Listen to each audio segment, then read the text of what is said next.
Kita ni masih lagi membicarakan tentang apa? Iaitu perkara-perkara yang membatalkan iman, ya tak?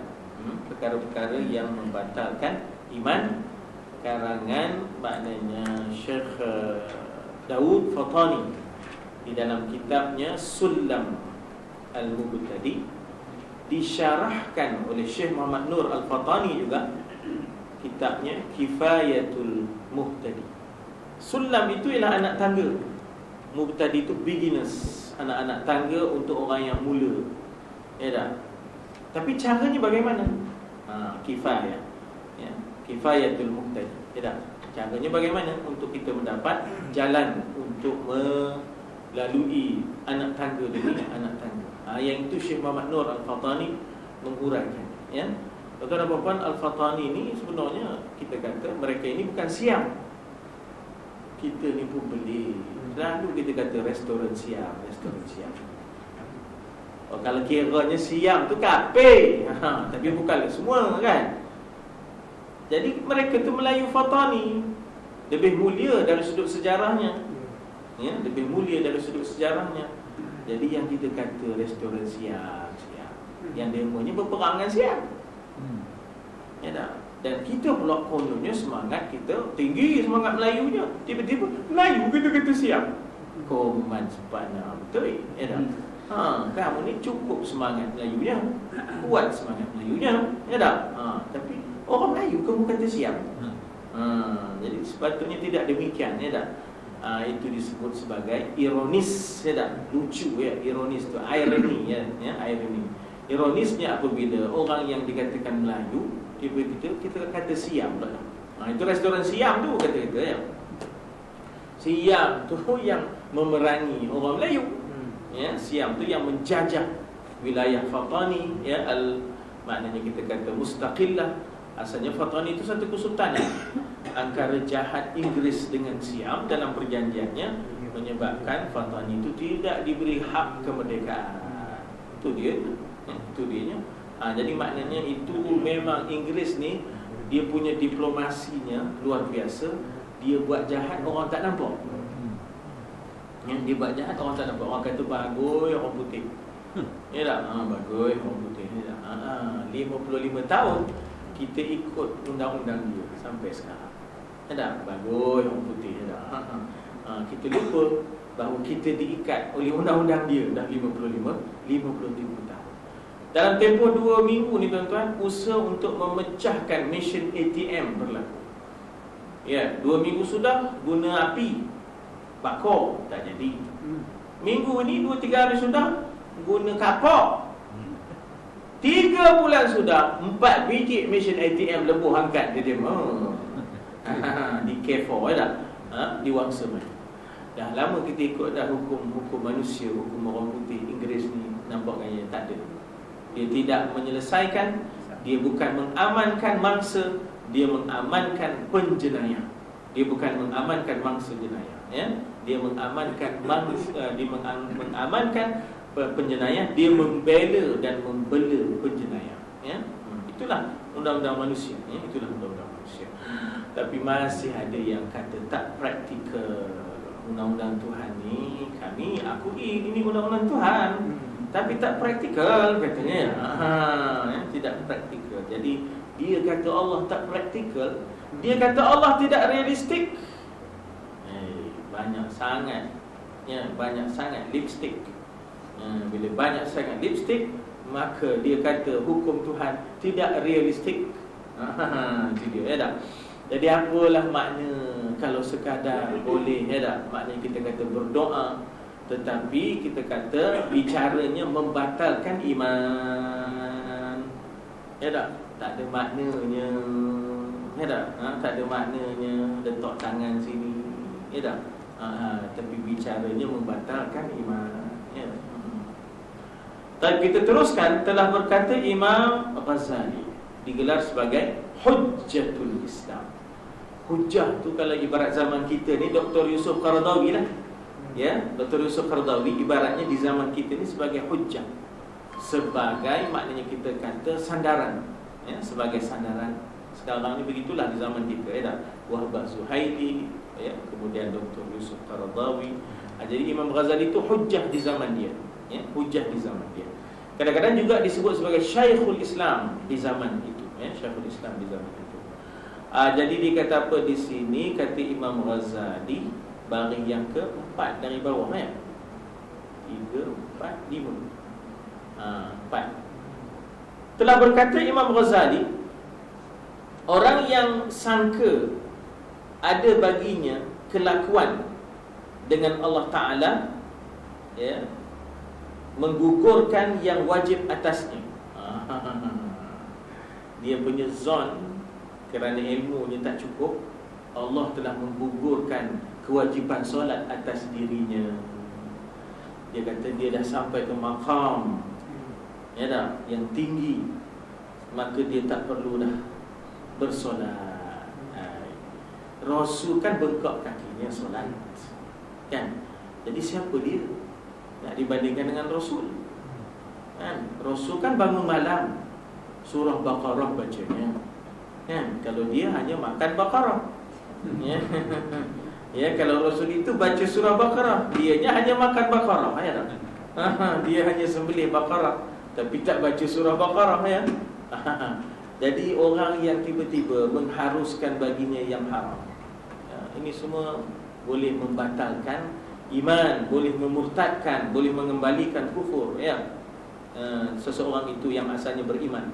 Jadi dikata di situ, dia menganggap, dia menyangka, ya, dia menyangka ada baginya kelakuan af'al Allah gugurkan, ya, tak jadi wajib atasnya. Ini banyak juga kes-kes yang menyeleweng ni, ya, banyak kes yang menyeleweng ni, kan? Dia kata dia syekh, dia kata dirinya adalah maknanya mursyid. Tiba-tiba dia di poketnya diperiksa, ada big and small, ada toto, ada nombor, ya dah. Bila orang tanya kenapa, oh dia makamnya tinggi, dia tak ada dosa, tak ada pahala. Siapalah dia dibandingkan dengan Al-Quran? Innamal khamru wal maisir, ya tak? Wal ansabu wal azlam rijsun min amalish syaitan. Jadi dia beramal dengan amal syaitan. Makam tinggi apa? Makam syaitan. Ya, makam tinggi, makam syaitani, ya tak? Makam syaitani. Tinggi apa, ya? Mengharuskan baginya yang haram, seperti mengharuskan minum arak. Khamar, ya? Khamar di sini ialah arak. Ya, sebenarnya sikit memabukkan, banyak ke sikit ke tetap haram. Maknanya apa yang dikira memabukkan banyak atau sedikitnya adalah haram, ya. Jadi dengan sebab itu makanya tak boleh kita guna akal. Haramnya arak ni kalau musim panas, musim sejuk kena minum. Kalau haramnya arak ni kalau memabukkan, kalau tak mabuk maka tidak haram. Ini semua akal. Ini semua tak boleh pakai, ya tak? Sebab nas itu muhkam. Nas yang mengharamkan itu jelas, dipanggil muhkam. Yang tak jelas itu dipanggil mutasyabih. Mutasyabih ni tak berapa jelas, ya tak? Tetapi kalau yang muhkam itu jelas, nyata, ya. Wajib dibunuhkan kerana banyak mudaratnya. Ya tak? Orang ni murtad kan? Bila murtad itu kan halal darahnya, ya. Orang yang murtad itu halal darahnya kalau dia tak mau bertaubat, kalau dia tak mau tarik balik, kalau dia tak mau insaf, ya. Jadi tiba-tiba dia menghalalkan benda yang haram, maka wajib dibunuh. Wajib ni maknanya apa? Maknanya pemerintah kena ambil tindakan, ya. Pemerintah kena ambil tindakan, ya. Tapi kalau tiba-tiba ada seorang berdua peribadi mengambil tindakan tanpa melalui pemerintah, apakah berdosa? Dia dihukum, maknanya kita kata jenayah yang dilakukannya itu, maknanya kita kata kena hukum ta'zir. Sebab dia mengambil undang-undang dengan tangannya sendiri. Yang sepatutnya dia kena mengambil pemerintah untuk maknanya menunaikan tanggungjawab itu. Jangan dia ambil undang-undang dengan tangannya, ya tak? Jadi di situ dia kena hukum juga, hukum ta'zir. Kenapa dia pula pergi bunuh, ya? Pemerintah kena bawa dulu, kaunseling dulu, nasihat dahulu. Kalau dia tak mau tarik balik, tak mau bertaubat, maka halal darah, ya. Tuan-tuan dan puan, mungkin berat kita nak terima, tapi inilah kanser. Ya, inilah kanser. Jadi bila sebut kanser tu, kena bedah. Berat juga nak terima, tapi kena buat. Kena buat, kalau tidak dia merebak. Ya. Atau ia mencita atas kufur. Dia bernazar, kalau dapat 4 flat, masuk Kristian. Ya, itu anak murid saya tu masa saya di Shah Alam. Ya, seorang anak murid business studies. Ya, dia duduk di Petaling Jaya Selatan. Ya, dia kata, Ustaz, saya pernah ada nazar. Wajib tak saya tunaikan? Saya kata, nazar memanglah wajib, tapi tengoklah apa yang dinazarkan.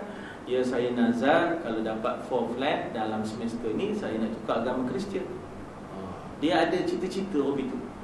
Dan saya tanya dia, jadi macam mana Rizak? Rizak tak dapat 4 flat, kata dia. Rizak dapat 4 flat, jadi tak adalah. Jadi angan-angan dan cita-cita untuk kufur.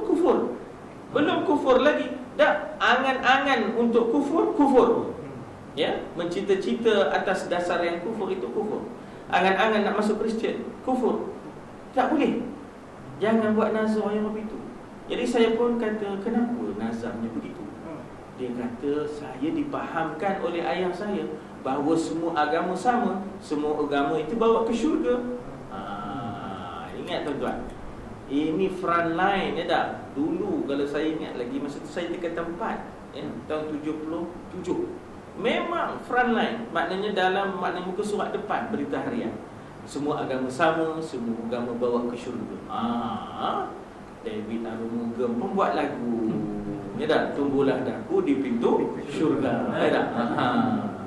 Inilah faham pluralisme, ya, faham yang menganggap semua agama itu betul dan semua agama itu bawa ke syurga. Faham ini faham pluralisme. Jadi itu yang akhirnya kita kata satu tempat itu digunakan oleh pelbagai agama. Ya, maknanya masjid pun situ, gereja pun situ, kuil Hindu pun situ. Kemudiannya faham pluralisme ini menyebabkan kubur-kubur pun bercampur. Ada macam-macam, batu nisan pun ada, salib pun ada. Ya, bila ditanya, iya, masakan malaikat enggak bisa kenal, katanya kan. Ya. Passion hobi itu pula. Ya, katanya masakan malaikat enggak bisa kenal yang Kristen yang mana, yang Islam yang mana, katanya. Pening pluralisme. Ni dah faham pening pluralisme. Rosak.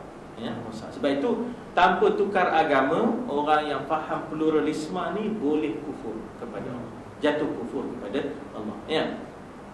Ya, kita tak nafikan prinsipnya agama itu menyuruh kepada yang baik, tapi nak kita samakan ya atas dasar toleransi. No, inna dina indallahil Islam. Toleransi itu bukan bermakna kita sama ratakan sama status dah. Toleransi itu lakum dinukum waliyadin. Itu toleransi. Kamu agama kamu, aku agama kamu, aku agamaku. La ikraha fid din. Tak ada paksaan, ya tak? Tetapi bukan makna toleransi itu kita kata agama kita semua sama, nanti kita jumpa di syurga. Itu bukan toleransi, ya tak? Itu kufur kepada Allah. Itu kufur. Ya. Lagipun kalau semua agama masuk syurga, maka malaikat yang mula-mula hantar surat letak jawatan ialah malaikat Malik. Hantar surat letak jawatan, tak ada orang masuk dalam neraka. Sebab apa tunggu lagi, semua masuk syurga kan? Nguap je dia kan, nunggu tak sampai seorang. Ya, kalau dah semuanya sama, kenapa ada rasul-rasul yang diturunkan? Ya. Jadi dikata di situ, ia mencipta atas kufur pada masa yang lagi akan datang, belum lagi. Jadi bercita-cita, bernazar, berangan-angan untuk kufur, itu kufur. Ya, tuan-tuan dan puan, ini yang dikatakan bahawasanya wa in tubudu ya ma fi anfusikum aw tukhfuhu yuhasibukum bihillah. Kamu nyatakan ke, kamu sembunyikannya, apa yang ada dalam diri kamu, yuhasibukum bihillah. Allah akan hitung, Allah akan hisab. Ya tak? Riak yang ada dalam diri, takabur yang ada dalam diri, hasad yang ada dalam diri, prejudis, su'uzon yang ada dalam diri, semuanya yuhasibukum bihillah. Ya tak? Allah akan hitung segala yang maknanya stabil dalam diri seseorang itu. Keikhlasan pun akan dihitung, sangka baik pun akan dihitung, redha pun akan dihitung sebagai pahala-pahala daripada amalan batin, ya, pahala amalan batin. Jadi oleh kerana itu benda yang kekal stabil itu akan dihitung. Adapun lintasan-lintasan itu tidak. Lintasan ni kadang-kadang kita sembahyang, tiba-tiba terlintas murugan. Sebab kebetulan kita lalu Batu Cave, nak pergi ke UIA. Kan, tiba-tiba lalu naik MRR tu, belah kiri tengok-tengok ada murugan kan. Kan tinggi 40 meter, 40.7 meter. Jadi kita pun sembahyang kat Sungai Pusu, UIA. Tengah sembahyang tu terpayang murugan pula dah. Itu lintasannya, lintasan tu tak apa. Lintasan tu tak apa. A'udzubika min hamazatish syayatin. Ya dah, minta lindung daripada bisikan-bisikan syaitan, daripada was-was syaitan. Wa a'udzubika min durun, minta lindung daripada kehadiran mereka. Ya dah. Jadi dikata di situ boleh jatuh kufur walaupun belum lagi berlaku, akan datang baru dia akan kufur, ya. Dikata di situ ia hendak memperbuat sesuatu dari barang yang tersebut itu. Maknanya dia hendak buat perkara-perkara yang kufur. Itu angan-angan dia, itu dia punya cita-cita dia. Yang disebutkan dia oleh musannif. Musannif itu ialah penyusun dan pengarang, ya, bukan orang. Musannif itu bukan nama, ya, tapi musannif itu pengarang dan penyusun. Daripada katanya seperti ia syak pada Allah, tak ada, tak hidup. Kalau ada mesti kelihatan, kalau tak kelihatan tak adalah. Dia kata begitu. Padahalnya bukan semua benda yang tidak kelihatan tidak ada. Ya tak? Contohnya kita tengok dialog di antara Imam Hanafi dalam debatnya dengan Dahri. Ya, Dahri ni ialah orang yang tak percaya, ya, adanya Tuhan, orang yang tak percaya adanya akhirat dan sebagainya. Dia kata kepada Imam Hanafi, kamu kata yang ada itu bila nampak ia. Ya, kata Imam Hanafi. Allah ada? Imam Hanafi kata ada. Nampak? Tak nampak. Kalau tak nampak, macam mana kata ada? Jadi Imam Hanafi masa itu baru umurnya 14 tahun. Tapi cerdik, 14 tahun. Ya dah, 15 tahun. Dia kata, kamu ada nyawa tak? Dia kata, Imam Hanafi tanya pada Dahri, ya, kamu ada nyawa tak? Ada. Mana nyawa? Jadi mana nyawa? Sudah dia tak tahu. Ada tak? Ada. Nampak tak? Tak nampak. Ada? Ada. Nampak? Kalau dah tak nampak, tak ada lah. Kan ada, kata dia. Jadi maknanya kan, itu si Dahri tanya, kalau betul kamu tahu Tuhan kamu buat apa sekarang? Oh, ditanya pada Imam Hanafi. Kata Imam Hanafi, kamu turun bawah, aku di atas. Kamu turun bawah, aku di atas. Sebab kamu tanya kamu kena duduk di bawah. Aku yang jawab, aku kena duduk di atas lah, kata Imam Hanafi. Sebab masa itu kedudukannya reverse. Yang bertanya duduk di atas, yang kena tanya duduk di bawah. Dahri itu duduk di atas. Imam Hanafi yang kena jawab ni duduk di bawah. Jadi beginilah, kamu duduk di bawah, saya di atas. Kenapa pula? Maka Imam Hanafi kata, saya yang kena tanya, saya kena duduk atas lah. Kamu yang bertanya kena duduk bawah. Okeylah, cukup. Jawab soalan saya. Tuhan kamu tengah buat apa sekarang? Maka Imam Hanafi kata, Tuhan sedang menurunkan orang yang hina, ya tak? Dan menaik dan memuliakan orang yang mulia, kata Imam Hanafi. Pada Dahri, ya tak?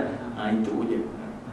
Jadi kadang ada juga kena keadaan orang itu, ya. Situlah lebihnya Ustaz Azhar Idrus, ya tak? Itu kelebihan dia, ya tak? Dia jawab spontan dan tepat. Dan pendalilan tu kemudianlah, pendalilan ataupun istidlal, mencari dalil daripada hadis mana, ayat mana, kitab mana, itu proses kemudianlah. Dia sebenarnya nak bagi jis je, nak bagi jawapan tepat dan pasti je. Lepas tu orang yang di universiti, orang yang mengaji mendalam, carilah. Apa nak salahkan Ustaz Azhar Idrus pula? Ustaz Azhar Idrus mengajar 20,000, dia mengajar orang tak 5,000, 6,000, 7,000. Masa itu takkan nak bagi detail. Menguat dia sudahnya orang, ya tak? Jadi dia bagi yang simple, yang mudah bagi jawapan. Maknanya dia punya natijah, dia punya end result. Tetapi nak pendalaman dan pendetailan tu carilah sendiri, ya tak? Ingat senang nak cari orang seperti Ustaz Azhar Idrus, yang bila dia datang tu sampai 6,000, yang depannya semua orang muda, kan? Ya tak? Kita bukan belum tumbuh gigi baca kitab, udah tak ada gigi baru cari kitab. Itu pun ada yang tak ada kitab lagi, kan? Jadi ada 2 biji kitab situ, ada 2 biji kitab situ, ya, insya-Allah. Jadi supaya kalaupun kita kemarin tak sempat lah, ya tak belum tumbuh gigi dah baca kitab, yang tu kita tak dapat buat. Yang kita dapat dah tak ada gigi baru mencari kitab. Jadilah sekurang-kurangnya mencari juga kitab, ya tak? Jadi ambillah buat itu, jadilah, kan? Ya, jadilah. Jadi maknanya apa? Kita kata bahawa lain, kita kan kadang lain padang lain belalang. Ustaz Azhar Idrus dia ditanya oleh orang yang maknanya kita kata orang biasa. Ya, orang biasa, orang jalan raya, orang di jalan raya. Ya, orang yang disebut kalau dalam bahasa Parsinya bazar, ya tak? Bazargan, maknanya orang bazar. Dia nak tahu jawab ya atau tidak, haram atau halal, itu je. Pula dia bukan nak dengar dalil. Ya tak? Bayarlah dalil, dia nak tahu jawab je dah. Jadi yang nak tahu dalil ni kalau sampai universiti. Jadi saya bukan apa, heran ada orang-orang universiti merendah-rendahkan Ustaz Azhar Idrus. Ya tak? Dia tak tahu, sepatutnya kita tengok di mana Ustaz Azhar Idrus. Dia bukan mengajar budak universiti. Kalau dia mengajar budak universiti, memanglah ada proses pendalilan. Ini dia mengajar orang biasa. Ya tak? Budak-budak yang nak tahu kesudahan je, ya, bukan istinbat, ya, bukan maknanya kita kata istidlal. Jadi benda-benda begitu kadang-kadang ada orang yang baru dapat ngaji tinggi sikit, dah memendahkan orang lain. Ya, sedangkan dia ngajar bidak. Ya, mengajar kalau sedangkan Ustaz Azhar Idrus tu masya-Allah, ya, Allah kurniakan kepada kita, ya, maknanya jasanya, ya, insya-Allah sebagai suatu mutiara, ya, bagi dakwah kita, ya, bagi perkembangan dakwah. Nah, jadi kita dah sampai tadi di muka surat 23, ya. Dia syak pada Allah hingga akhirnya, ya, hingga akhirnya, ya, sampai ke sudah hobi itu. Dia tak yakin adanya Allah, ya, dia tak yakin adanya Allah. Ini boleh memurtadkan, ya tak? Boleh mengkufurkan. Atau ia taraddud pada dirinya kufur atau tiada, yakni syak ia pada imannya. Agama ni ada ke? Ya tak? Tuhan ni ada ke?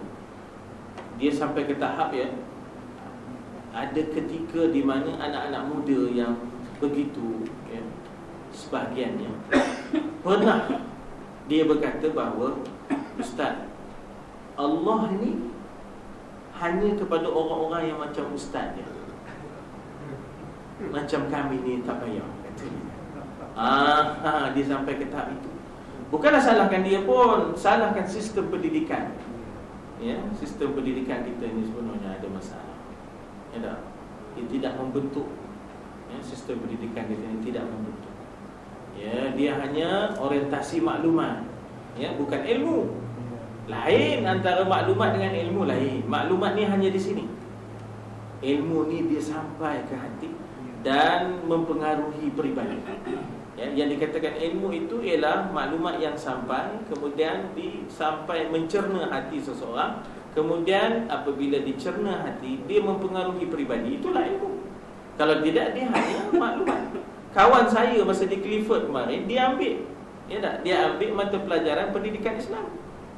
Dia dapat 2, kita dapat 7. Dia dapat 2, kita dapat 7, ya tak? Cangkul, ya tak? Tapi dia tak masuk Islam kerana dia hanya maklumat. Dia hanya maklumat. Jadi maknanya yang dikatakan ilmu itu bukan sekadar maklumat, ya tak? Dia sampai ke hati, tercerna di dalam hati, kemudian mempengaruhi peribadi. Itu yang dikatakan ilmu. Jadi zaman ini zaman banyak maklumat, tapi bukan zaman ilmu. Bukan zaman ilmu. Ilmu dia akan mempengaruhi peribadi. Sebab itu macam-macam jadi. Zaman ini macam-macam jadi. Pakar IT, pakar ekonomi, jago sukan dan jutawan, macam-macam jadi dah. Macam-macam. Kita tak larang nak ngelin dah. Bila baca Metro tu, kita tak larang nak ngelin kepala. Ya tak? Tak berapa kali ngelin kan. Muka surat 2, muka surat 1 ngelin. Buka muka surat 2 ngelin. Muka surat 3 atau macam-macam dalam. Ya tak? Macam-macam cerita buruk dalam tu, ya tak? Jadi rupanya zaman kita hanya zaman IT maklumat, tapi bukan zaman ilmu. Ya, dia tidak mempengaruhi, tidak mempengaruhi. Itu yang kita kata kena diproseskan ilmu, sampai mempengaruhi peribadi. Ya Allah. Jadi ilmu yang sebenar ialah menambahkan rasa takut kepada Allah, bukan takut makhluk. Bukan takut makhluk. Kalau menambah takut pada makhluk, itu bukan ilmu. Itu bukan ilmu. Sebab itu Tuhan kata, dikatakan bahawa kalla innal insana la yatgha ar-ra'ahu istaghna tu. Bahkan manusia itu melampau batas, merasakan dirinya serba cukup. Manusia yang bagaimana? Manusia yang tak sampai padanya ilmu. Manusia yang tidak iqra, ya tak? Manusia yang tidak allama bil qalam, manusia yang tidak allama al-insana ma lam ya'lam. Maka itu yang dijadi yatgha. Sebaliknya orang yang yakhsha, yang takut Allah, ialah orang yang berilmu, bukan hanya bermaklumat. Baik, kemudian dikata apa di situ bahawa dikata apa di sini? Saya dah. Atau ia taraddud. Taraddud ni apa? Berbolak-balik pada dirinya, kufur atau tiada. Yang ni syak ia pada imannya. Yang dalam kurungan tu dipanggil matan. Matan tu teks. Yang di luar tu dipanggil syarah. Atau taraddud. Taraddud ni sebenarnya ialah berbolak-balik. Dalam keadaan taraddud, ia hendak kufur atau tidak. La ilaha illallah. Tak? Nak keluar Islam ke tidak? Nak masuk ke tidak? Nak masuk balik ke tidak? Sekali masuk dapat 50. Jadi dia taraddud. Jadi masuk dah 3 kali, keluar dah 4 kali. La ilaha illallah. Sekali masuk dapat 50. Masuk yang ketiga belum dapat lagi. Itu yang keluar. Tuan-tuan dan puan, itu berlaku. Maknanya saya berceramah di sekolah di Tajuk Arifin masa tu. Jumpa orang asli dekat kantin tu. Jadi maknanya saya kata, kenapa tak masuk dan tak dengar ceramah, tak masuk, tak Islam lagi ke?